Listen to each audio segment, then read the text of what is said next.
सहस्रमूर्तये सहस्रपादा शिशुरुर्वहावे सहस्रनाम्ने पुरुषाय शाश्वते सहस्रकोटियुगधारिणे नमः। नमः कमलनाभाय नमस्ते जलशायिने नमस्ते केशवानंत वासुदेव नमोस्तुते। नमो ब्रह्मण्य देवाय गोब्राह्मणहिताय च जगद्धिताय कृष्णाय गोविंदाय नमो नमः। आत्मरूप गणेशु किल्या स्मरण होय सकल विद्यांचे अधिकरण।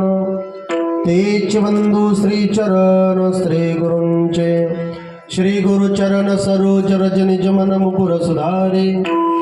बरन हो रघुबर बिमल जस जोदाय कुफल जारे। बुद्धिहीन तनु जानिके सुमिरो पवन कुमार। बल बुद्धि विद्या देहु मोहे हरहु कलेश विकार।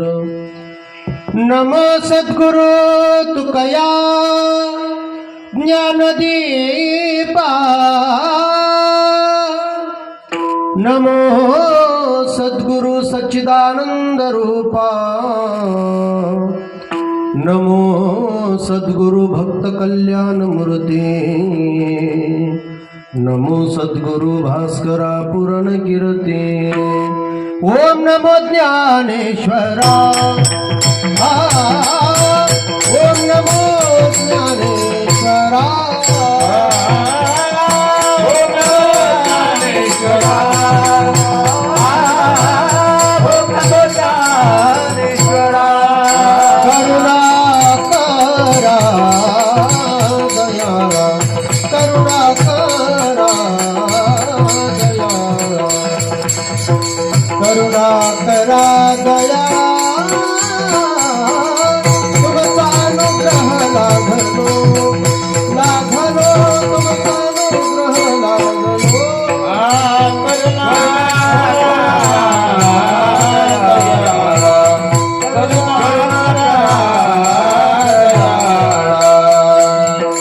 करुणा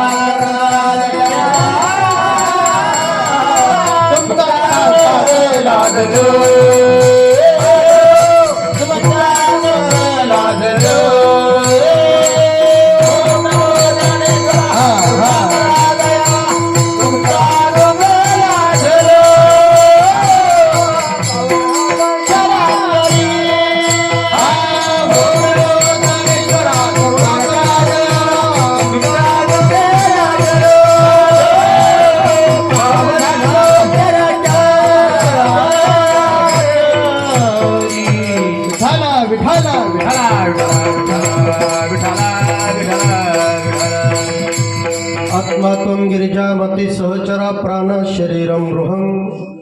पूजाते विविधोपभोग रचना निद्रा समाधि स्थितिः। संचार प्रदयो प्रदक्षिणा विधि स्तोत्राणि सर्वा गिरो। यद्यत् कर्म करोति तत्तदखिलं शंभो तवाराधनं शंभो तवाराधनं। ज्ञान प्रताप विलसत वचनामृतैश्च अद्वैत भाव पटुता हित बुद्धि रहस्य। ज्ञानेश्वरस्तु भगवान अवतीर्ण एवो श्रीरंगनाथं गुरुराज नमोस्तु तुभ्यं। करारे बापांनो साधन हरीचे करारे बापांनो साधन हरीचे झनी करणीचे करू नका। जेनेनो हे जन्म यमाची यातना ऐशिया साधना करा काही। प्रस्तुत कीर्तन रूपी सेवेकरता निवडलेला अभंग महान भगवत भक्त संत सम्राट विश्ववंद्य पैठण्यवासी शांतीब्रह्म एकनाथ महाराज यांच्या हरिपाठातील जीवाचं कल्याण होणारे एक साधना प्रतिपादन करणारा अतिशय गोड उत्तम चिंतनी अभंग सेवेकरता निवडला विठाला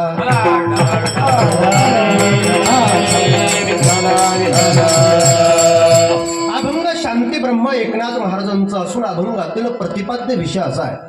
अभंगाचा सरळ अर्थ असा आहे की अभंगातून नाथ महाराज सकल जनाला उपदेश करतायत.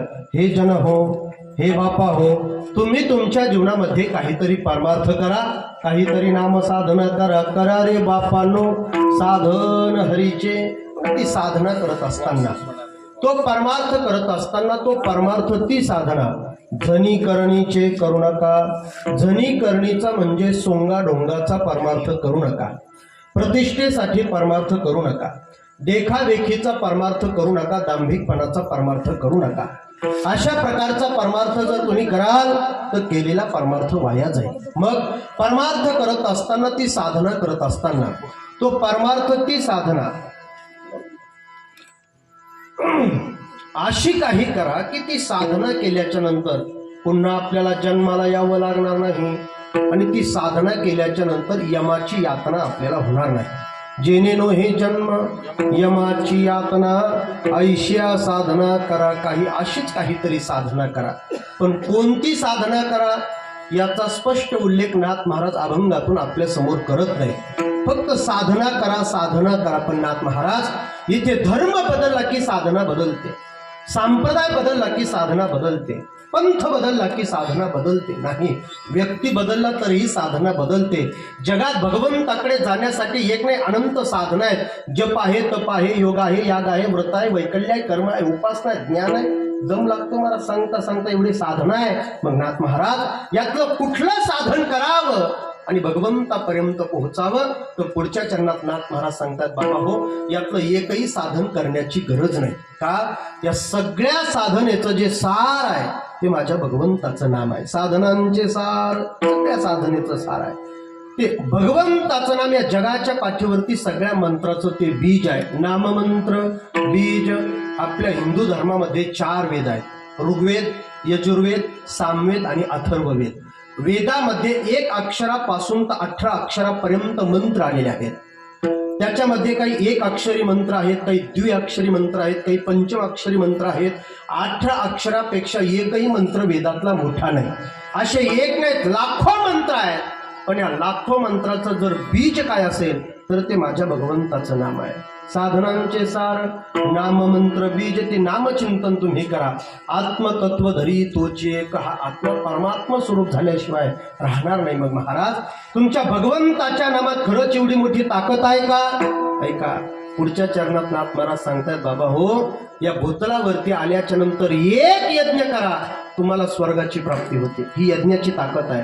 म्हणती संसारी जन्मीजे यज्ञाधिक कर्म कीजे आणि मग स्वर्ग सुख भोगीजे. मनोहर यज्ञाची ताकद अशी आहे, एक यज्ञ करा स्वर्गाची प्राप्ती होते. पण माझ्या भगवंताच्या नामाची ताकद अशी आहे, एकदा अंतकरणापासून त्याचं नामचिंतन करा. असे कोटी कोटी यज्ञ केल्याचं तुम्हाला पुण्य प्राप्त होतं. कोटी कोटी यज्ञ नित्य ज्याचा नेम, एक हरिनाम जपता घडे. फक्त ते नामचिंतन करत असताना, परमार्थ करत असताना, भगवंताबद्दल नामचिंतनाबद्दल शेवटच्या चरणात महाराज सांगतायत त्याच्याबद्दल संशय अंतकरणात कधी निर्माण होऊ देऊ नका.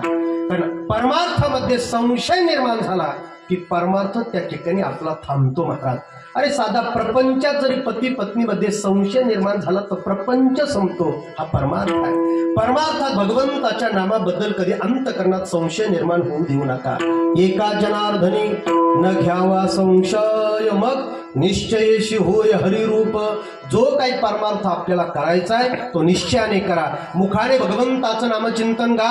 नाथ महाराज जर मुखाने आम्ही भगवंताचं नामचिंतन गायलं तर आम्हाला काय मिळेल? ऐका, नाथ महाराज सांगतात, बापा हो, मुखाने जर भगवंताचं नामचिंतन गालणार तर जन्म मृत्यूची चिंता संपून जाईल. हरिमुखी गाता हरपली चिंता, तया नाही मागुता जन्म घेणे. अभंगाचा सरळ अर्थ विठाला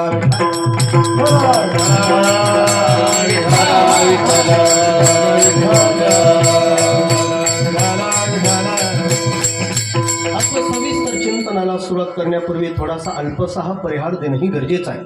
आणि तो म्हणजे असा की सालाबाद प्रमाणे चालू असलेला आपला हा अखंड हरिनाम सप्ताह. आजचं जे वर्ष आहे आपलं हे अतिशय महत्त्वाचं वर्ष आहे. मला असं वाटतंय रौप्य महोत्सव असणारा आपला हा सोहळा आहे. आपल्या सप्ताहाला या ठिकाणी बरोबर ना, रौप्य महोत्सव सोहळा आपला या ठिकाणी आहे. 25 वर्ष आपल्या सप्ताहाला त्या ठिकाणी झालेत. म्हणजे 2001 ला आपला सप्ताह सुरू झाला. आज 2025 म्हणजे तुम्हाला त्या ठिकाणी वेगळं सप्ताहाचं साल टाकण्याची गरज नाही. म्हणजे तुमचं जसं साल पुढे येतं त्या पद्धतीने तेवढे तुमच्या सप्ताहाला वर्ष होतात. आज आपल्या सप्ताहाला त्या ठिकाणी 25 वर्ष पूर्ण झालेत. आपण हनुमंतरायांच्या चरणी एवढीच प्रार्थना करायची की भगवंता या 25व्या वर्षामध्ये आज आम्ही या भक्ती सोहळ्याचा आनंद घेतोय ना, हाच आनंदाचा सोहळा आम्हाला 50व्या वर्षी सुद्धा पाहायला मिळावा. आपण 50 नाही 100 आपण शताब्दी या सप्ताहाची त्या ठिकाणी आपल्या हातून त्या ठिकाणी निश्चित व्हावी. अतिशय गोड सुंदर असा असणारा आपला हा सप्ताह आहे. असणारे मारवडी बाबांच्या कृपा आशीर्वादाने चालू असला आपला हा अखंड हरिनाम सप्ताह आहे. गावातील असणारे भजनी मंडळ असतील, गावातील असणारे महाराज मंडळी असतील, त्यांच्या सर्वांच्या मार्गदर्शनाने आपल्या सर्वांच्या सहकार्याने हा अखंड हरिनाम सप्ताह 25व्या वर्षी या ठिकाणी महाराज आता पूर्णत्वाकडे आहे. काल्याच्या दिवशी आपल्या 25 वर्ष त्या ठिकाणी सप्ताहाला पूर्ण होणार आहे.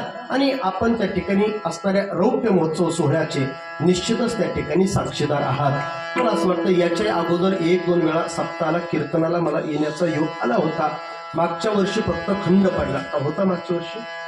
मागच्या वर्षी फक्त खंड पडला. त्याच्या अगोदर 2 वर्ष सलग बरोबर आहे मला 2 वर्ष या ठिकाणी कीर्तनाला येण्याचा योग आपल्या सर्वांच्या माध्यमातून या ठिकाणी प्राप्त झाला होता.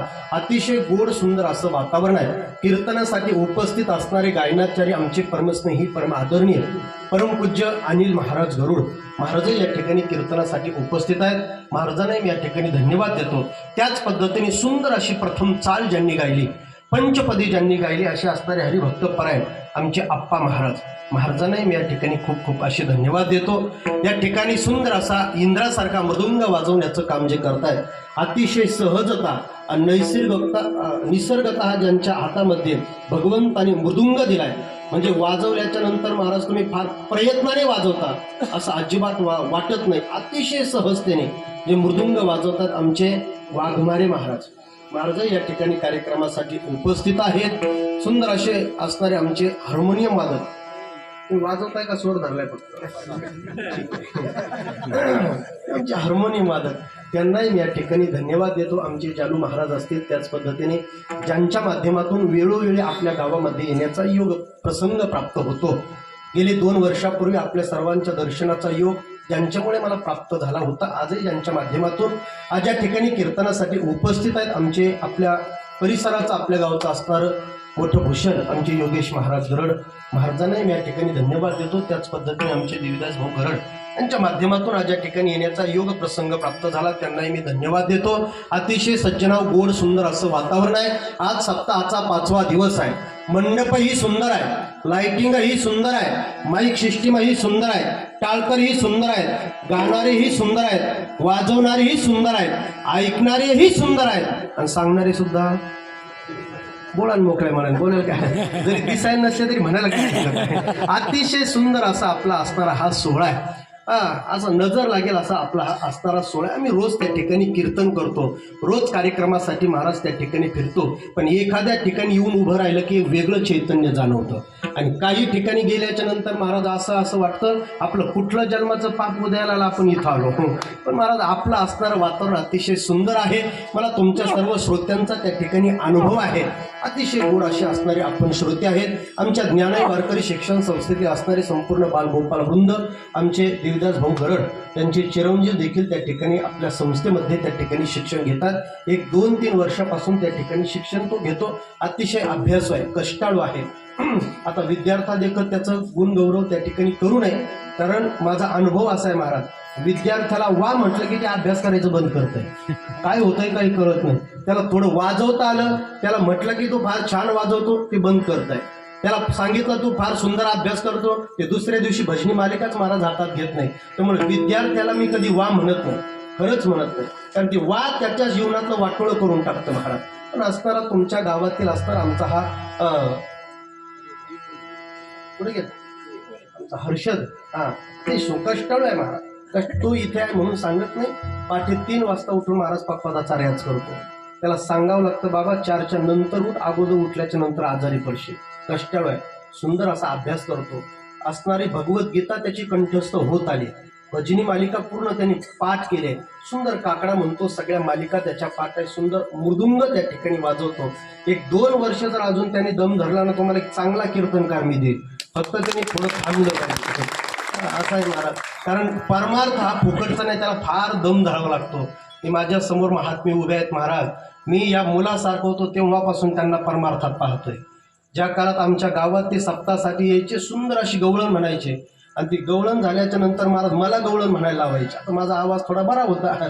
मग गवळण म्हटल्याच्या नंतर बरं त्या गवळण म्हणायला का जायचं, ते रोज मला 10 रुपये द्यायचे. त्यावेळेस 10 रुपये म्हणजे फार वाटायचे महाराज. पण त्यांचे 10 रुपये कदाचित मला त्या ठिकाणी प्रेरणा देणारे होते आणि ती प्रेरणा आज मला उपयोगाला आली. मी या व्यासपीठावरती उभा आहे. म्हणजे असणारे अतिशय कुठलाही परमार्थिक कार्य करायचं म्हटल्याच्या नंतर त्याच्यासाठी मोठे कष्ट लागतात. विद्यार्थी जीवन हे महाराज त्या ठिकाणी अतिशय कठीण राहतं. अभ्यास करू वाटत नाही. अभ्यास त्या ठिकाणी महाराज असणारं विष राहतं. विष प्यावं, पण अभ्यास त्या ठिकाणी माणसाला स्वीकारू वाटत नाही. कारण विषाच्या पेक्षा कठीण अभ्यास करणं राहतं. ते कंठस्थ करावं लागतं. एवढं घोकावं लागतं की महाराज नरडीतून महाराज रक्त बाहेर पडेपर्यंत त्याची घोकमपट्टी करावी लागते. आणि म्हणून असणारा तुमचा जो गावातील विद्यार्थी अतिशय सोज्वळ सुंदर असा आहे, नियमात वागणार आहे. पुणे असणाऱ्या आमच्या ज्ञानई वारकरी शिक्षण संस्थेतील विद्यार्थ्यांना या ठिकाणी धन्यवाद देतो. पुनश्च एकदा आपल्या सर्वांची चरणी नतमस्तक होतून सेवेला सुरुवात करतो. विठाला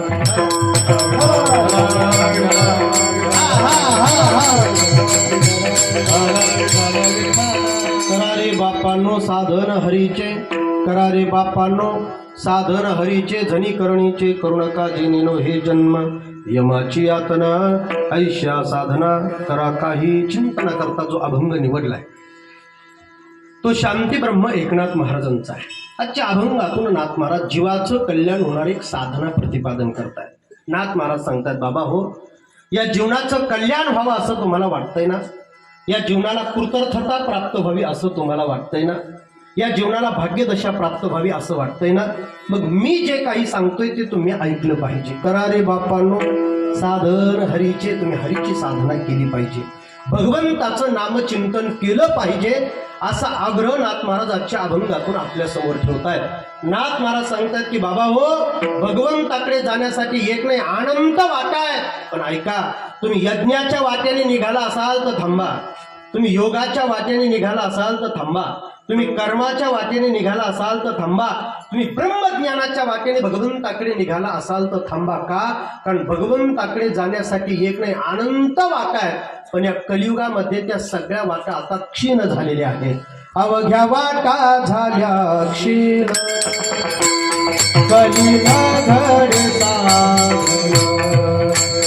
अवघ्या वाटा झाल्या क्षीण, कलिना घडे साधन. अवघ्या वाटा झाल्या क्षीण, कलिना घडे साधन. अवघ्या वाटा झाल्या क्षीण, कलिना घडे साधन. हा उचित विधी विधान, उचित विधी विधान. नकळे ना घडे सर्वथा, नकळे ना घडे सर्वथा. भक्ती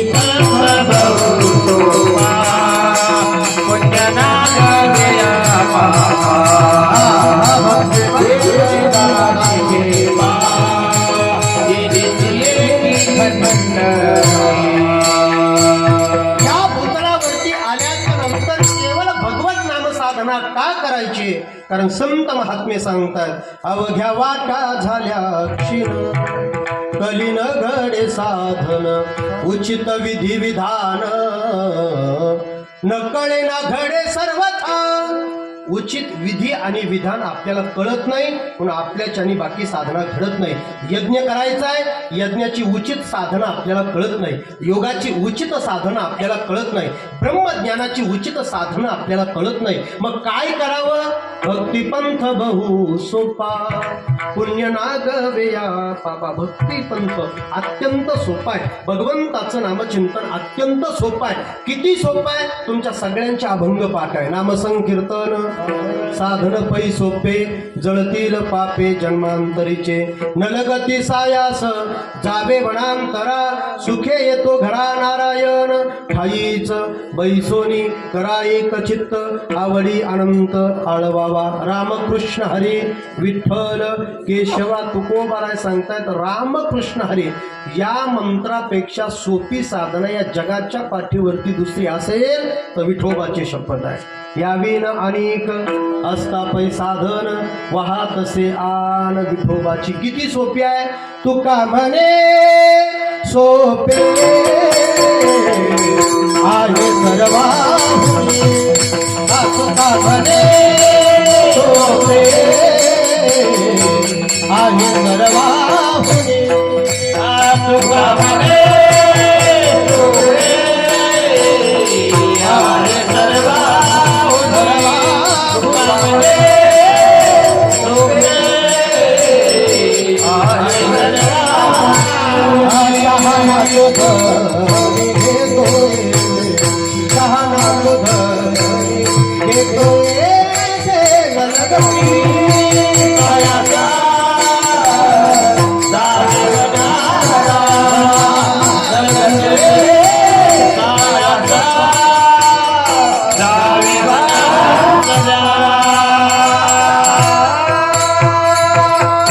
तुका म्हणे सर्वाहुनी शहाणा तो धनी घेतो येते. तुका म्हणे सोपे आहे सर्वाहुनी म्हणजे जगातल्या सगळ्या साधनेहुनी भगवंताचं नामचिंतन अत्यंत सोपं आहे आणि सरळ साधना आहे. पण नाथ महाराज सांगतात की बाबा हो जगाच्या पाठीवरती कुठली साधना खडतर करण्यापेक्षा माझ्या भगवंताचं नाम हे अत्यंत सोपं आहे, साधं आहे, गोड आहे, पाप घालवणारा आहे, पुण्य देणारा आहे, तुमचा माझा उद्धार करणारा आहे. मग जगात कुठली साधना करण्यापेक्षा नामचिंतन करा. का? भगवंताचं नाम श्रेष्ठ आहे. कलेर दोष निधे राजन आस्ते हे कोण महान गुणः कीर्तनात देव कृष्णस्य मुक्त संग परम्रजे. भगवंताचं नाम जगाच्या पाठीवरती सर्वश्रेष्ठ आहे. एक भगवंताचं नाम गोड आहे. किती गोड गोड तुझे नाम माझ्या विठ्ठला माझ्या विठ्ठला रे माझ्या विठ्ठला माझ्या विठ्ठला किती गोड गोड तुझे नाम किती गोड गोड तुझे नाम. टाळ मृदुंग मृदुंग वाजती टाळ मृदुंग मृदुंग वाजती हरिनाम उच्चारिते जय जय राम हरिनाम उच्चारिते जय जय राम रे किती गोड गोड तुझे नाम विठ्ठला किती गोड गोड तुझे नाम. अमृताहुनी गोड अमृताहुनी गोड नाम तुझे देवा नाम तुझे देवा. भगवंताचं नाम का भगवत नाम साधना करायची? कारण श्रेष्ठ आहे, भगवंताचं नाम गोड आहे आणि भगवंताचं नाम तुमचं माझं पाप घालवणार आहे.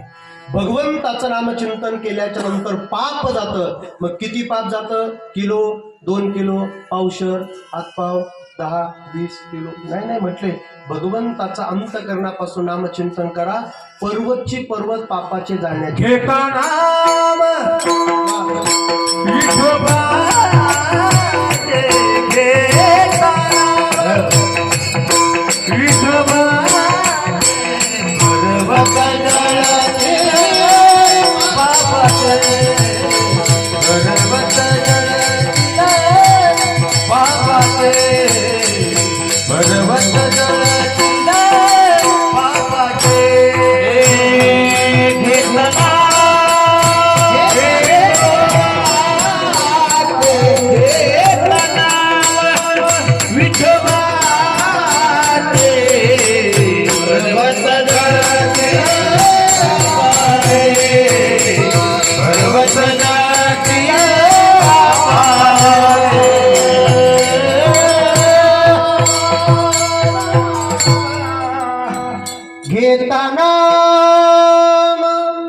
विठोबाचे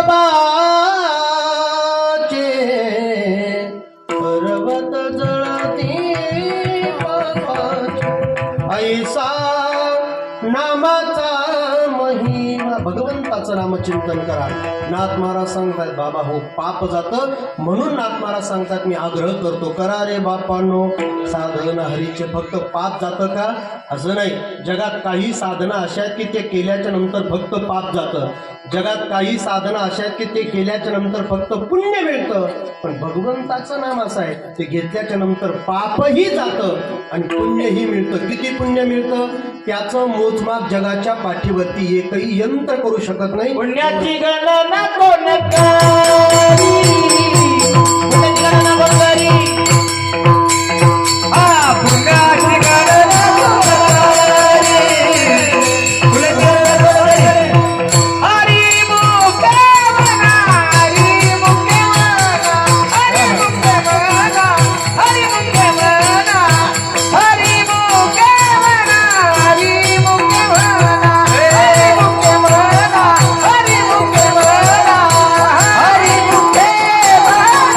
मुखे म्हणा, हरी मुखे म्हणा, हरी मुखे म्हणा, हरी मुखे म्हणा, हरी मुखे म्हणा, हरी मुखे म्हणा, हरी मुखे म्हणा. पुण्याची गणना कोण करी? पुण्याची गणना कोण करी? हरी मुखे म्हणा, हरी मुखे म्हणा, हरी मुखे म्हणा, हरी मुखे म्हणा, हरी मुखे म्हणा, हरी मुखे म्हणा, हरी मुखे म्हणा, हरी मुखे म्हणा.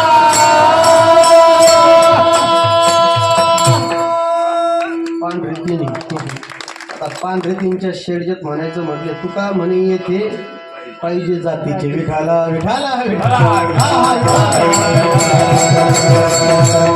हरिमुखे म्हणा हरिमुखे म्हणा. पुण्याची गणना कोण करे? भगवंताच्या नामचिंतनाने पुण्य मिळतं म्हणून नाथ महाराज आग्रह करतात करा रे बापांनो साधन हरीचे. मग भगवत नाम साधनाच का करायची? कारण स्वतः भगवान सांगतायत या कलियुगामध्ये आपला उद्धार व्हावा असं वाटतंय ना. आता दुसरी साधना करून तुमचं कल्याण होणं शक्य नाही. स्वतः भगवान प्रतिपादन करतात कृते ध्यायतो विष्णू त्रेतायाम यजतो मखैहि द्वापारे परिचर्यायाम कलोत हरी कीर्तनात. कृते ध्यायतो विष्णू. कृतयुगामध्ये प्रभू परमात्मा ध्यानानेच प्राप्त होत होता. त्या युगातली ती साधना होती. त्रेतायाम यजतो मखैहि. त्रेतायुगामध्ये तो प्रभू परमात्मा यज्ञानेच प्राप्त होत होता. त्या युगातली ती साधना होती. द्वापारे परिचर्यायाम. द्वापार युगामध्ये तो प्रभू परमात्मा पूजेनेच प्राप्त होत होता. त्या युगातली ती साधना होती. पण सज्जना हो या कलियुगामध्ये आपला उद्धार करून घ्यायचा असेल कलियुगी उद्धार हरीच्या नामे. कलियुगी उद्धार हरीच्या नामे. कलियुगी उद्धार हरीच्या नामे. कलियुगी उद्धार हरीच्या नामे. सकाळची येथे आयाची नामे. कलियुगी उद्धार हरीच्या नामे. कलियुगी उद्धार हरीच्या नामे. सकाळची येथे आयाची नामे. कलियुगी उद्धार हरीच्या नामे. कलियुगी उद्धार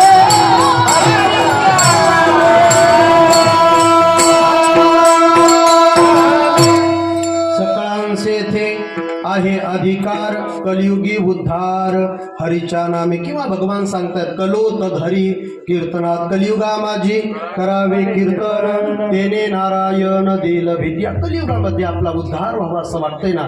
भगवत नाम साधना केली पाहिजे का?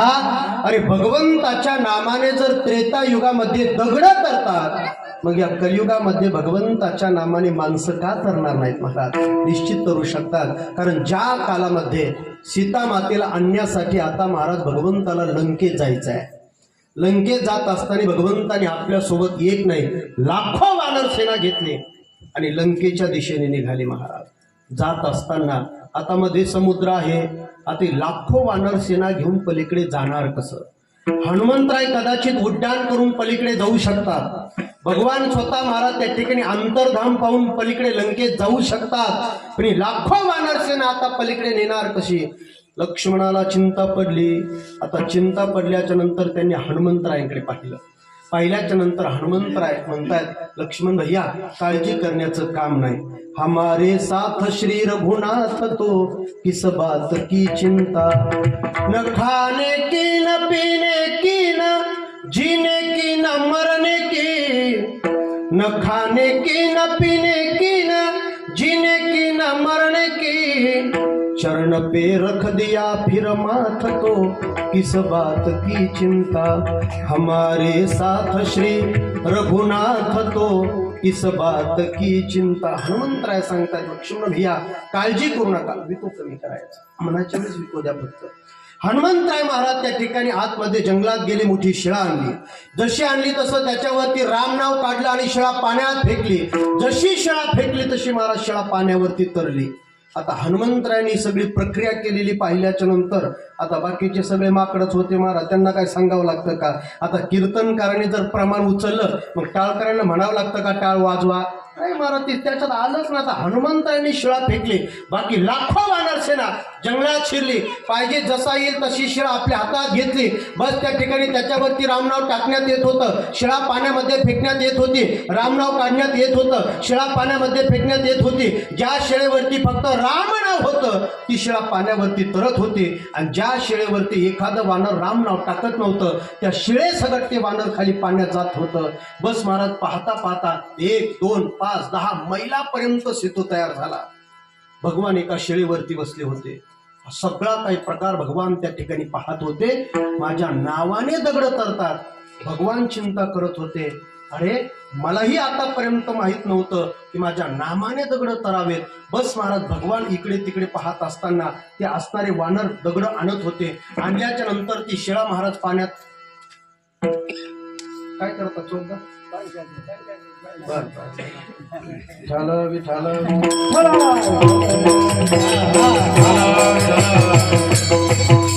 मला वाटलं शिळा आणायला निघाली का? शिळा टाकायला अगोदर पाणी टाकू राहिले, मग शिळा टाकू विठाला.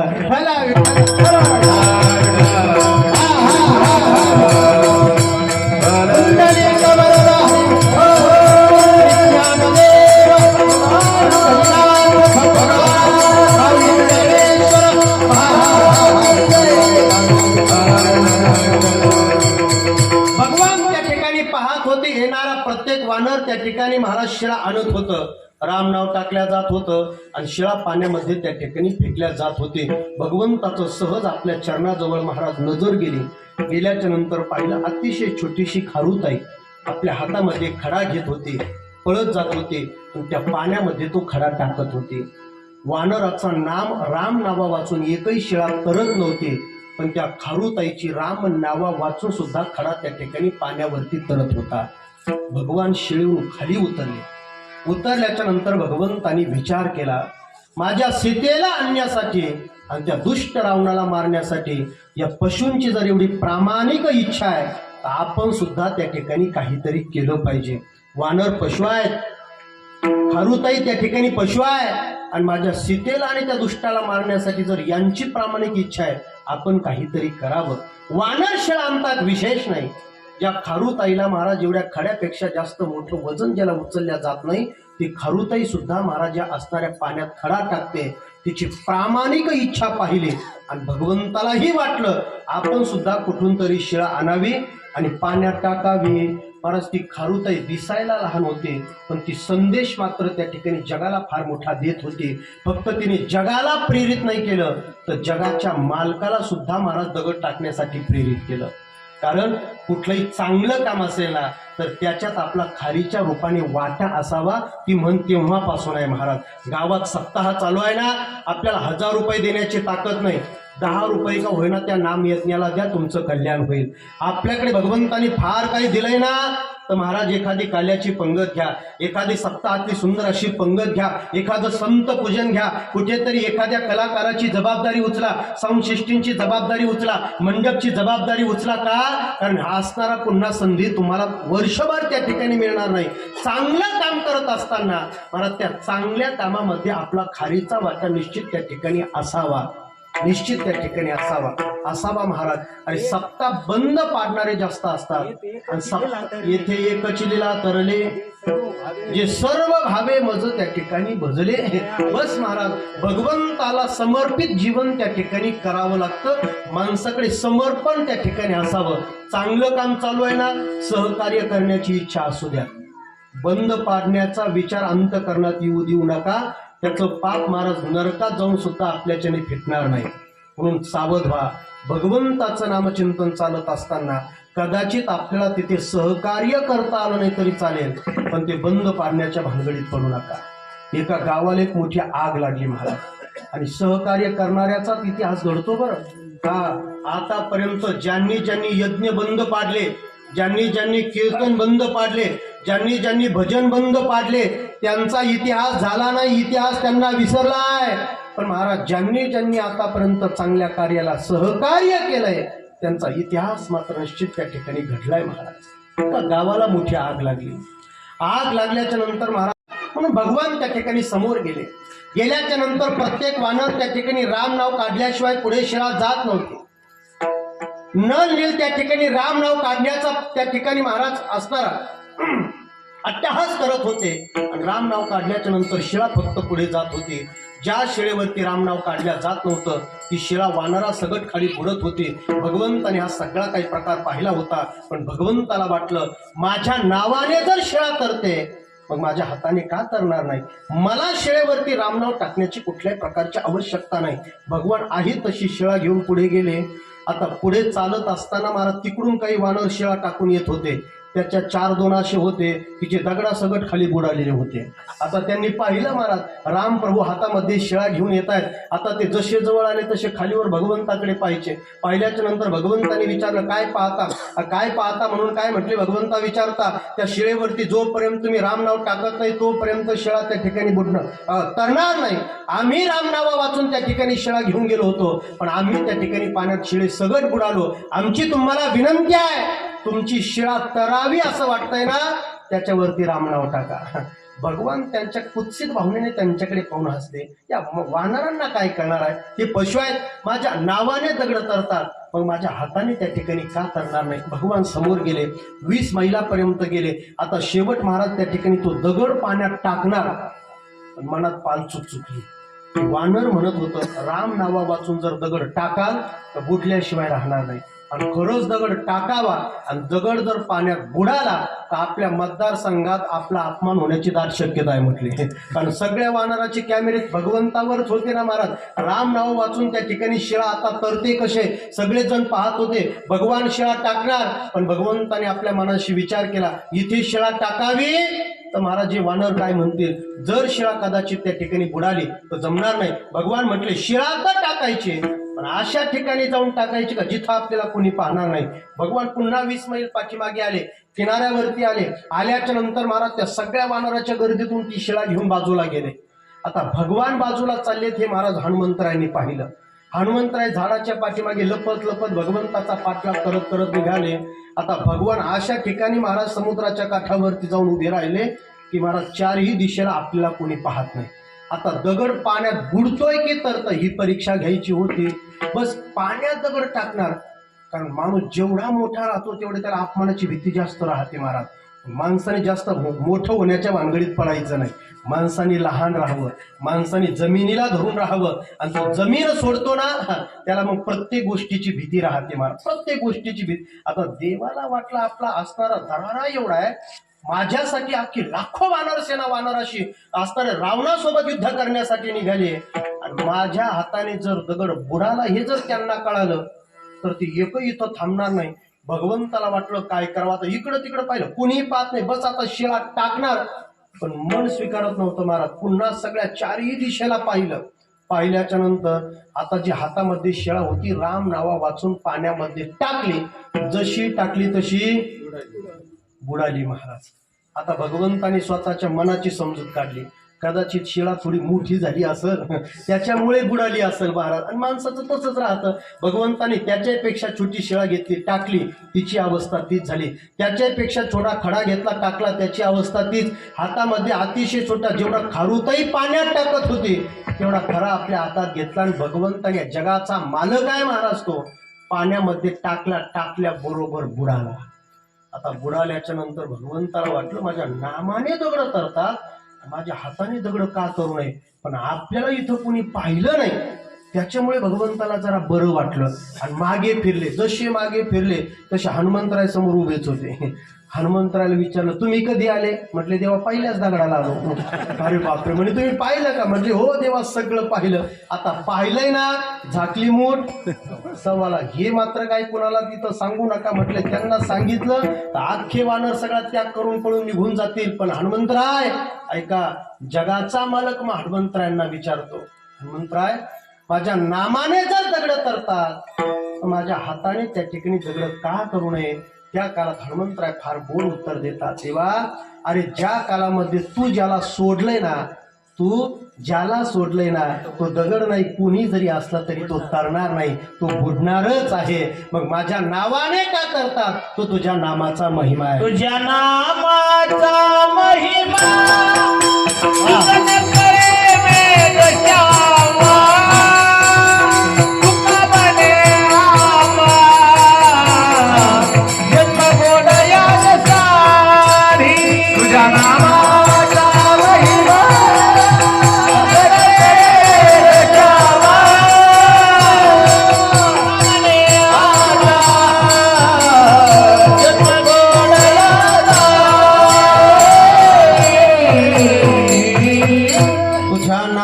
महिमा तुझं न कळे मेघश्यामा. भगवंता बाबा तुझ्या नामाचा महिमा तुला कळणार नाही. अरे जेव्हा तू या भूतलावरती आला नव्हता तेव्हा सुद्धा तुझं नाम प्रत्येक जीवाचं उद्धार करत होतं. केले रामायण रामा आधी तुझ्याही अगोदर तुझं नाम त्या ठिकाणी जगाचा उद्धार करत होतं. आज तू या भूतलावरती आहे, आजही तुझ्या नामाने त्या ठिकाणी जीवाचा नाही तर दगडाचाही उद्धार होतोय. आणि देवा ज्या काळात तू तुझा अवतार संपून या भूतलावरतून जाणार आहे ना तेव्हा देखील अनंत कालापर्यंत तुझं नाम या जगाचा असणाऱ्या प्रत्येक जीवाचा उद्धार त्या ठिकाणी करणार आहे. मग नाथ महाराज सांगतायत बाबा हो, त्रेतायुगामध्ये जर भगवंताच्या नामाने दगड तरतात मग या कलियुगामध्ये भगवंताच्या नामाने हाडामासाची माणसं का तरणार नाहीत? राघवे सागरात कैसे तुकोबारे अभंग रखिले आरती तुकाया. राघवे सागरात पाषाण तारिले तैसे तुकोबाची अभंग रक्षिले. भगवंताच्या नामात एवढी मोठी ताकद आहे म्हणून नाथ महाराज आग्रह करतात, करा रे बापांनो साधन हरीचे. ठीक आहे महाराज, तुम्ही फार करा रे बापांनो साधन हरीचे. करा रे बापांनो साधन हरीचे.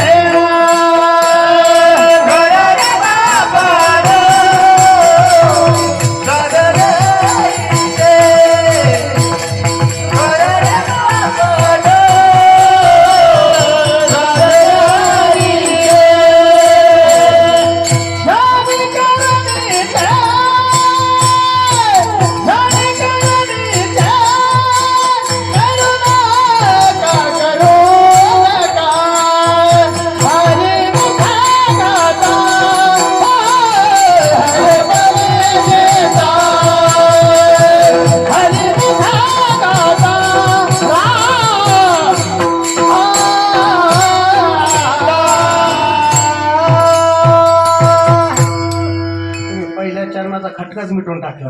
हरी करा रे बापांनो साधन हरीचे. तुम्ही म्हणताल 1 तासापासून चाललंय करा रे बापांनो करा रे बापांनो करा रे बापांनो. ठीक आहे नाथ महाराज, तुम्ही म्हणताय ना करा रे बापांनो साधन हरीचे, हरीची साधना करा, नामचिंतन करा. आम्ही आता नामचिंतन करायला तयार आहोत. नाथ महाराज आम्ही प्रापंचिक माणसं आहोत आणि आमचा स्वभाव असा आहे जोपर्यंत आम्हाला आमचा स्वार्थ पुढच्या कार्यात दिसत नाही तोपर्यंत आम्ही त्या कार्यामध्ये प्रवृत्त होत नाही. तुमचं नामचिंतन त्या ठिकाणी आमचं हित करणार आहे का, तर आम्ही नामचिंतन करायला तयार आहोत. तुमचं नामचिंतन आमचा उद्धार करणारा आहे का, तर आम्ही नामचिंतन करायला तयार आहोत. तुमचं नामचिंतन सांगत असताना आम्हाला कळकळीने सांगता का, आणि ते नामचिंतन सांगण्याचा अधिकारही तुम्हाला आहे का. तर नाथ बाबा बोलतायत, हो बाबा हो, मी जे नामचिंतन तुम्हाला करायचं सांगतोय त्याच्यात तुमचं हित आहे. हित ते करावे देवाचे चिंतन, देवाचे चिंतन, देवाचं चिंतन करा, तुमचं हित आहे. नाथ महाराज सांगतात जे नामचिंतन करायचं सांगतो ते कळकळीने सांगतो. उडत हे जन न देखवे डोळा, येतो कळवळा म्हणून या. जे नामचिंतन करायचं सांगतो ते तुमच्या उद्धाराचं आहे. कलियुगी उद्धार हरीच्या नामे. आणि नाथ महाराज सांगतात बाबा हो, जे नामचिंतन तुम्हाला करायचं सांगतो तो सांगण्याचा अधिकारही मला आहे. कारण मलाही माहिती आहे जगामध्ये कुठलंही कामी अधिकारा वाचून केल्या जात नाही. कुठलंही कार्य करायचं असेल तर त्याला एक विशिष्ट अधिकार लागतो. कीर्तनात साधा टाळ जरी वाजवायचा असेल तर काय लागतो, बोला ना, काय लागतो, अधिकार लागतो. महाराज मी जर म्हटलं सगळे टाळकरी खाली बसन, तुमच्यातले 10-5 जण उठा भजनी सोडून, जमल का, नाही, त्याला अधिकार लागतो. टाळ वाजवायचा असेल तरी अधिकार लागतो. मृदुंग वाजवायचा असेल तरी अधिकार लागतो. महाराज ते कुणाचंही काम नाही. त्याच्यासाठी 12-12 वर्ष गुरुकुलात गुरुग्रही राहावं लागतं. पहाटे 3-3 वाजता उठावं लागतं. अरे थंडी मी म्हणत असते, कदाचित पाऊस पडत असतो, कणकीचा गोळा करावा लागतो, त्या धुमाला त्या ठिकाणी लावावा लागतो. आणि मग रियाज करत असताना महाराज बोटं फुटून यातून रक्त बाहेर पडतं आणि मग कुठेतरी 12 वर्षाच्या नंतर तो मृदुंग वाजवण्याचा अधिकारी होतो. मृदुंग वाजवणं काय सोपं आहे का, अधिकार लागतो. गायन करायचं असेल तर प्रत्येक राग कंठात बसवावा लागतो, प्रत्येक स्वर या कंठात बसवावा लागतो. तेही कुठलंही कार्य करायचं असेल तर अधिकार लागतो. टाळ वाजवायचाय अधिकार लागतो, मृदुंग वाजवायचाय अधिकार लागतो, गायन करायचंय अधिकार लागतो, कीर्तन ऐकायचंय अधिकार लागतो, आणि कीर्तन सांगण्यासाठी सुद्धा आजकाल कोणीही करतं म्हणा, तो भाग वेगळा आहे, पण कीर्तन सांगण्यासाठी सुद्धा काय लागतो, कीर्तन सांगण्या आणि ऐकण्यासाठी तरी अधिकारच लागतो ना महाराज. कीर्तन कोणालाही ऐकता येत नाही. ज्ञानोबराय सांगतात जो श्रवण करणारा श्रोता आहे तो श्रोता नाही. प्रभू तुम्ही महेशाचे मृदे. आणि जो श्रोता आहे त्याच्या ठिकाणी कमीत कमी 8 गुण असावेत, तेव्हा महाराज तो श्रोता शोभतो.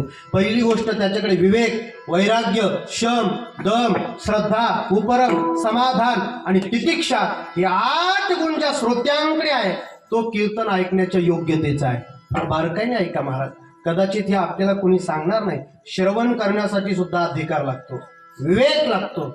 विवेक लागतो म्हणजे काय, कमीत कमी एवढा तरी विचार लागतो. माझ्याकडे वेळ कमी आहे, थोडक्यात सांगतो. ब्रह्म सत्य जगन मिथ्या जीव ब्रह्मैव नापरहा. एक देव सत्य आहे, सगळं जगत मिथ्या, एवढी तरी भावना अंतकरणात असावी लागते, बुद्धीत असावी लागते. तेव्हा तो संत महात्म्यांचं असणारे महाराज त्या ठिकाणी तत्वज्ञान पचवू शकतो, नाहीतर त्याला कीर्तन श्रवण करता येत नाही. विवेक लागतो. दुसरी गोष्ट वैराग्य लागतं. आता मी काय फार 12 प्रकारचं वैराग्य तुमच्या समोर सांगणार नाही. मी वैराग्य सांगत असताना हे लोकापासून ब्रह्मलोकापर्यंत तेही सांगणार नाही, पण कमीत कमी तेवढे 2 तास आपण आपल्या प्रपंचाचा अंतकरणातून त्याग करून तेवढे 2 तास आपण आपल्या भक्तीने अंतकरणापासून भक्तीपूर्वक त्या कीर्तनाचं श्रवण करावं.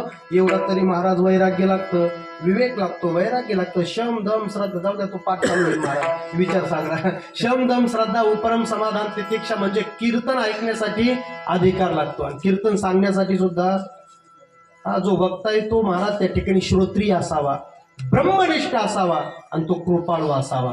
श्रोत्रिय म्हणजे त्याला 6 शास्त्रापैकी एका तरी शास्त्राचं ज्ञान असावं. तो कृपाळू असावा. आपण सांगितलेल्या कीर्तनातून कमीत कमी एखादं तरी वाक्य ऐकणाऱ्या माणसाला घरी घेऊन जाता यावं, एवढा तरी तो कृपाळू असावा. मी 30,000 घेण्याबद्दल बोलत नाही, त्यांच्या बना नाही तर महाराज अहो कीर्तन घ्यायचंय, ठीक आहे, पण किती घ्यावताल, 35,000 लागतात. असं काय करता महाराज, अहो तुमचं कीर्तन ऐकण्याची फार इच्छा आहे, थोडंफार कमी करा. बरं आता तुमच्यासाठी 2-3 हजार कमी करतो, मग 32,000 रुपये द्या. एवढा कृपाळू लागतो का, म्हटलं एवढा कृपाळू लागत नाही. जे सांगण्यातून पुढच्या श्रोत्याचा उद्धार होईल एवढा तरी तो कृपाळू लागतो, ब्रह्मनिष्ठ लागतो. भगवंताबद्दल त्याला त्या ठिकाणी प्रीती असावी लागते. मला सांगायचंय, कुठली गोष्ट करायची असेल ते एक विशिष्ट प्रकारचा अधिकार लागतो, आणि अधिकारा वाचून एखादी गोष्ट करायला गेलात तर काय होतं सांगू का. सांगू तुम्हाला. गाढव माहिती आहे सगळ्यांना? गाढव गाढव गाढव शेजाऱ्याकडे नका पाहू, माझ्याकडे पहा, म्हणजे मी गाढव असं नाही. गाढव सगळ्यांना माहिती. महाराज एक परीट होता धोबी, त्याच्याकडे गाढव होतं आणि कुत्रा होता. मी टाइमपास म्हणून तुम्हाला दृष्टांत सांगत नाही, दृष्टांताच्या पोटात सिद्धांत दडलेला आहे. दृष्टांत कळला की सिद्धांत लगेच कळतो. त्या परीटाकडे महाराज एक गाढव आणि कुत्रा होतं. त्या परीटाने रोज सकाळी उठावं, त्या गाढवाला आपल्या सोबत घ्यावं, गावातले सगळे कपडे गोळा करावेत, नदीवरती जावं, मस्तपैकी सगळे कपडे धुवून काढावेत, ते असणारं धुणं त्या गाढवाच्या पाठीवरती टाकावं, घरी यावं, घरी आल्याच्या नंतर सगळे वाळत टाकावे, सायंकाळ झाल्याच्या नंतर ज्याची त्याची वाटून द्यावेत, आपण स्वतः जेवावं, गाढवाला त्या ठिकाणी घास टाकावा, कुत्त्याला भाकर टाकावी, निवांत झोपावं. रोजची त्याची दिनचर्या होती महाराज. एक दिवस प्रसंग असा झाला, सकाळी उठला, सगळं काही काम आटोपलं. आता मालकही कामाचा होता आणि गाढवही कामाचं होतं. त्याच्यात कामाचं नव्हतं ते बोला. म्हणून तर धोब्याच्या कुत्र्याला म्हटलं जातं, धोबे का कुत्ता घरकाना घाटका मारा. ते जातं घाटापर्यंत, येतं घरापर्यंत, जातं घाटापर्यंत, येतं घरापर्यंत. पण त्यात गाढव आणि असणारा मालक कामाचा होता, पण कुत्र मात्र दिवसभर कामाचं नव्हतं. त्याची ड्युटी सायंकाळ झाली, मालक झोपला की त्याची ड्युटी चालू व्हायची. प्रसंग असा झाला, सायंकाळ झाली, मालकाने गाढवालाही त्या ठिकाणी भरपूर घास टाकला, गाढवही जोगलं, स्वतःही भरपूर जेवला. पण महाराज दुर्दैव असं की नेमकं त्या कुत्र्याला त्या दिवशी भाकर टाकायची विसरला. आता नेमकं त्या दिवशी त्याच्या घरी चोर आले. आल्याच्या नंतर महाराज जसे चोर आले, आता आल्याच्या नंतर चोर काय करतील, ते काय हरिपाठ करतील का? नाही ना महाराज, जसे आले तसं घर फोडायला लागले. आता घर फोडायला लागल्याच्या नंतर गाढव बाजूला बसलं होतं, त्या गाढवानी पाहिलं महाराज. पाहिल्याच्या नंतर ते गाढव तरफडून जागं झालं. जागं झाल्याच्या नंतर आता ते गाढव इकडं तिकडं पाहायला लागला. आता कुणाला पाहत असेल, कुणाला पाहत असेल? कुत्र्याला. कारण आता काम कुणाचं आहे? कुत्र्याचं आहे. कुत्रा कुठं दिसतो का? कुत्रा कुठं दिसतो का? कुत्रा कुठं दिसतो का? दिसलं महाराज कुत्रं त्याला, पण कुठं होतं? ते चोरांच्या पायथ्याला महाराज निवांत पुढचे एकमेकावरती पाय टाकले होते, दाढी ठेवली होती आणि निवांत चोराची मजा पाहत होतं. राग आला महाराज. कुणाला? कुणाला? गाढवाला. हा, ज्याला राग येतो ते गाढव राहतो, आणि जे गाढवाला राग आला महाराज, ते तनफन तनफन तनफन करत कुत्र्याच्या जवळ आलं. आल्याच्या नंतर त्या कुत्र्याला म्हणतं, काय गाढव वेस रे? कोण म्हणतं? कुणाला? कुत्र्याला. काय गाढव वेस रे म्हटले? कुत्रा म्हटला, काय झालं म्हणून काय विचारतो? अरे समोर मालकाची चोरी होते म्हटला, आता मालक मार खाणार आहे, घरातलं सगळं धन जाणार आहे, तू भुंकलं पाहिजे, उठलं पाहिजे, मालकाला जागं करणं केलं पाहिजे, तुझी जबाबदारी आहे. कुत्रा म्हटला, हे बघ, आज मालकाने आपल्याला भाकर टाकली नाही, आपण आज रजेवर आहेत म्हटला. म्हटलं रजेवर आहेत? म्हटले हो, मालकाने भाकर टाकली नाही त्यामुळे आज आपण मालकाला जागं करणार नाही. गाढव म्हटलं, रे असं काय करतो, आज मालकाने तुला भाकर टाकली नाही, पण इथून पाठीमागं तर मालकाच्या भाकरी खाल्ल्यात ना, त्याची काहीतरी लाच धर, खादल्या पिदल्याचा धरीबा गुमान, काही लाच धर म्हटले. आजची भाकर सोड, पण इथून पाठीमागे खाल्लेल्या भाकरीसाठी तरी तू मालकाला जागं केलं पाहिजे. कुत्रा म्हटला, हे बघ, तुझं काम आहे ओझवानं आणि माझं काम आहे मालकाला जागं करणं. तुझं काम झालं, खाल्लंय, आता तू निवांत विश्रांती कर. म्हटले मला माझं काम माझ्या पद्धतीने करू दे. गाढव म्हटला, अरे तुझ्या कामाची पद्धत तर तुला कळत नाही म्हणून तर मला सांगायची वेळ आली. गाढवाने सुद्धा आपल्याला सांगायची वेळ यावी, एवढं माणसाने कधी आपलं कर्म चुकू देऊ नये महाराज. गाढव म्हणतो, तुझं तुला जर कळालं असतं तर मी कशाला सांगायला आलो असतो? उठलं पाहिजे, भुंकलं पाहिजे, मालकाला जागं केलं पाहिजे. कुत्रा म्हटला, हे बघ, आपण शेंगा खाल्ल्या नाही, आपण तारखाली उचलणार नाही, मालकाने भाकर टाकली का नाही, पण भाकर खाल्ली नाही, आपण मालकासाठी भुंकणार नाही म्हटला. गाढव म्हटला, ठीक आहे, विषय तू भुंकण्याचा नाही म्हटले, विषय मालकाला जागा करण्याचा आहे. मग मालक तुझ्या आवाजाने जागा झाला काय आणि माझ्या म्हणजे गाढवाच्या बरं का. गाढव म्हटलं, माझ्या आवाजाने जागा झाला काय, विषय भुंकण्याचा नाही, मालक जागा झाला पाहिजे. कुत्रा म्हटला, पण जपून, काळजीच करू नको म्हटला. आपलं गायन चालू झाल्याच्या नंतर चांगले चांगले गप बसतात. कोण म्हणतं? गाढव म्हणतो, आपलं तू काळजी करू नको. कुत्रा म्हटला, पण तरी जपून, अजिबात विषयच नाही म्हटला आपला. म्हटला ठीक आहे. आता गाढव महाराज आरडायला लागलं. आता गाढव आरडायला लागल्याच्या नंतर ते हरिभक्त परायण ईश्वर महाराज कदम यांच्यासारखं पांढरीतीनला स्वर लावून आरडतं का नाही? ज्याचे सातही स्वर संगच लागतात त्याला गाढव म्हणतात महाराज. आता ते गाढव आरडायला लागल्याच्या नंतर हा की काय गाढव का बोलून हा की मोठमोठ्याने सुरू केलं. आता आरडत असताना महाराज मालक घरात जागा झाला.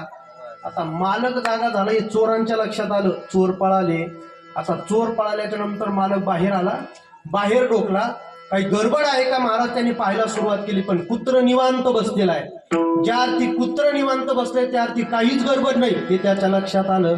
म्हटलंय गाढव दिवसभर स्वतः थकलंय, मी थकलंय, खाल्लंय पिल्लय, गुमानं महाराज विश्रांती करायची ते मलाही विश्रांती करू देत नाही आणि स्वतःही विश्रांती करत नाही. त्यांनी इकडं तिकडं पाहिलं, एक दांडा हातात घेतला. कोणी? मालकाने. महाराज मालक समोर गेलं, एवढं गाढव हाणलं, एवढं गाढव हाणलं, एवढं गाढव हाणलं, तुम्हाला सांगतो गाढवाच्या पाठीला केस सुद्धा शिल्लक ठेवला नाही, एवढं गाढव हाणलं. त्यांनी दांडा टाकून दिला, आतमध्ये घेतलं, गेला, दरवाजा लावला, खालीवर घातलं, निवांत झोपला. आता ते गाढव महाराज आपल्या खोटीजवळ पाठ खालीवर करत करत करत जाऊन पोचलत होतं. आता कुत्र उठलं महाराज. आता उठल्याच्या नंतर ते गाढवाच्या जवळ गेलं. कस काय म्हणे तब्येत? कोण म्हणतं? कुत्रा म्हणतो. कस काय? काही लोक अशा खोडीचे राहतात, कुत्र्याचं काय घेऊन बसते महाराज. आता मेवण्याचं बिघडलेलं असावं, अख्ख्या गावाला माहीत राहतं, आणि याच्या घरी लग्न असावं, त्याला आमंत्रण नसावं. पण गावात काही ठराविक नमुने असे राहतात महाराज, बरोबर त्याच्या दारात जाणार, गाडी रेस करणार, राम भाऊ यायचं नाही का लागणार, माहिती आहे तुला बिघडलेलं आहे म्हणून. पण महाराज राहतात तसे काही माणसं खोडीचे. फक्त आपलाच नाही, पूर्णात सुद्धा हाच प्रकार आहे महाराज. दक्षाच्या घरी यज्ञ होता, सगळ्या देवतेंना आमंत्रण होतं, कोणाला नव्हतं? फक्त भगवान शंकराला, स्वतःच्या जावयाला. आता काही देवतेंना कैलास जवळ होता हो, 2-2 किलोमीटरवरती कैलास होता, पण तिथं सरळ नाही गेले ते, मग 10 किलोमीटर लांब तिकडे गेले महाराज, कैलासात गेले, तिथं जाऊन विमान रेस केलं. शंकर वा यायचं नाही काही याज्ञाला, माहिती आहे तुला त्यांचं बिघडलेलं आहे महाराज. ते कुत्र तसं महाराज त्या ठिकाणी गाढवाच्या जवळ गेलं. कस काय म्हणे तब्येत? ते गाढव म्हणता, अरे काय करावं, ज्याचं करावं भलं हेच घेतो कुदळ खोरं. म्हटलं या मालकाची चोरी टाळली, याचा सगळं काही त्या ठिकाणी धन वाचवलं, शेवटी मार मलाच खावा लागला. त्या काळात ते कुत्र सांगतं, अरे तू गाढव ते गाढवच म्हटले, लोक तुला उगाच गाढव म्हणत नाही, ऐक म्हटले, पुन्हा आपली पाठ लाल होणे असं वाटत असेल ते एक वाक्य लक्षात ठेव. त्या कुत्र्याच्या मुखातलं एक संस्कृत वाक्य आहे. ते कुत्र त्या गाढवाला सांगतं, गाढवा अरे अनधिकारात परकार्यात न चर्चेत, आपला अधिकार नसताना दुसऱ्याच्या कार्यात माणसाने कधी प्रवृत्त व्हायचं नाही. जर झाला तर पाठ लाल झाल्याशिवाय राहत नाही. विठाला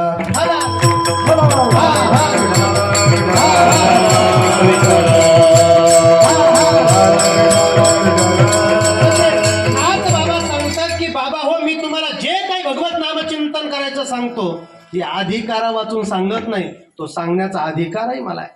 काय आहे नाथबाबा तुमचा अधिकार? आणि नाथबाबांचा अधिकार मी काय सांगावं, नाथबाबांचा अधिकार तुम्ही काय ऐकावं. नाथबाबांचा अधिकार सांगण्यासाठी माझी वाणी पुरणार नाही, नाथबाबांचा अधिकार ऐकण्यासाठी तुमच्या कानाचीही उंची पुरणार नाही, एवढा अधिकार माझ्या नाथबाबांचा आहे. जगाच्या मालकाने ज्यांच्या घरी 12 वर्ष श्रीखंडाच्या रूपाने पाणी भरण्याचं काम करावं, त्या नाथबाबांचा अधिकार मी काय सांगावं. ज्या नाथबाबांच्या घरी जगाच्या मालकाने चंदन उगळण्याचं काम करावं, त्या नाथबाबांचा अधिकार मी काय सांगावं. निळोबारा एकाच वाक्यात सांगतायत नाथबाबांचा अधिकार काय आहे. कावडीने पाणी ज्या घरी चक्र पाणी वाहे, कावडीने पाणी ज्या घरी चक्र पाणी वाहे, कावडीने पाणी ज्या घरी चक्र पाणी वाहे, कावडीने पाणी ज्या घरी चक्र पाणी वाहे, अनन्य भक्ती भावे निरावंदितांचे पाहे, अनन्य भक्ती भावे निरावंदितांचे पाहे, अनन्य भक्ती भावे निरावंदितांचे पाहे, अनन्य भक्ती भावे निरावंदितांचे पाहे.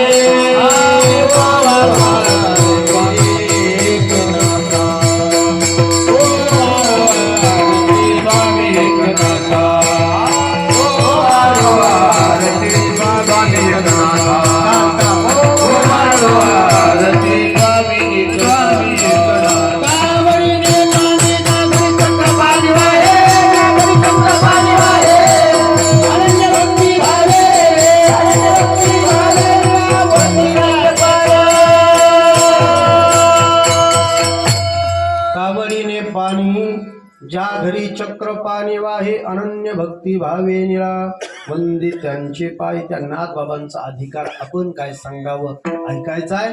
कदाचित आपण फार नाथबाबांच्या जवळ आहे, नाथबाबांबद्दल ऐकायचंय महाराज. नाथबाबांच्या चरित्रातला एक 2 मिनिटाचा भाग आहे. माझी वेळ या ठिकाणी संपली, पण तरी देखील 2 मिनिटं तुमची घेतो. नाथबाबांचा अधिकार काय, फार बारकाईने ऐका महाराज, फार बारकाईने ऐका.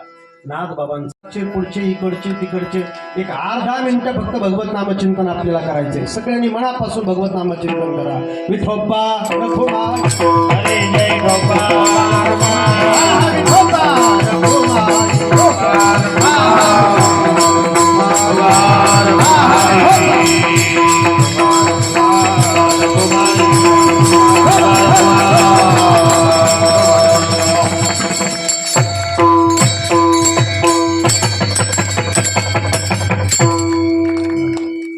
घ्या हात खाली. अरे घेतले का?